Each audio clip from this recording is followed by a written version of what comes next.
میرا نام اشفاق اطاری ہے، میں قیوم آباد میں رہتا ہوں۔ میرا مفتی صاحب سے سوال ہے کہ اکثر کمپنیوں کے رنگ کے ڈبے پہ جو ریپر نکلتے ہیں اس پہ طے شدہ رقم ہوتی ہے، کوئی انعام ہوتا ہے، وہ لینا جائز ہے یا ناجائز؟ اس کے بارے میں مجھے مطلع کر لیجیے۔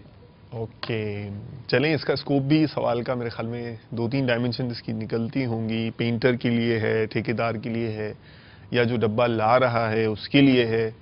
تو دیکھیں مفتی صاحب کو تو ماشاءاللہ بیک گراؤنڈ ریسرچ بھی ہے، دیکھیں کیا کہتے ہیں ایک تو یہ۔ وہ سوال تھا کہ ٹوکن نکلتا ہے، ٹھیک ہے، وہ جا کر دکاندار کو دینا، اس میں پیسے دے دینے۔ اوکے، ٹوکن تو نظر آئے گا نا، ٹوکن نکلا جی۔ صحیح ہے، اب کمپنی کو دوڑ لگی ہوئی ہے ٹوکن کی نا، کمپٹیشن ہے، ٹھیک، مختلف انداز، مختلف طریقے۔ تو یہ دوسرا جداگانہ طریقہ ہے کہ جو بالٹی کے گرد یا ڈبے کے گرد ریپر لپٹا ہوتا ہے، اوکے، اس ریپر پر بھی پیسے ملتے ہیں۔ یعنی وہ ریپر اتاریں، اتاریں، اسے محفوظ رکھیں جی اور جا کر جہاں سے لیا ہے وہاں جمع کروا دیں جی۔ اور رقم وصول کر لیں۔ تو ٹھیک ہے، اگر تو یہ کمپنی کی طرف سے انعام ہے ٹھیک، تو یہ طلب کیا جا سکتا ہے، مانگا جا سکتا ہے۔ جس طرح ٹوکن ہے اس طرح یہ ریپر ہے۔ ٹھیک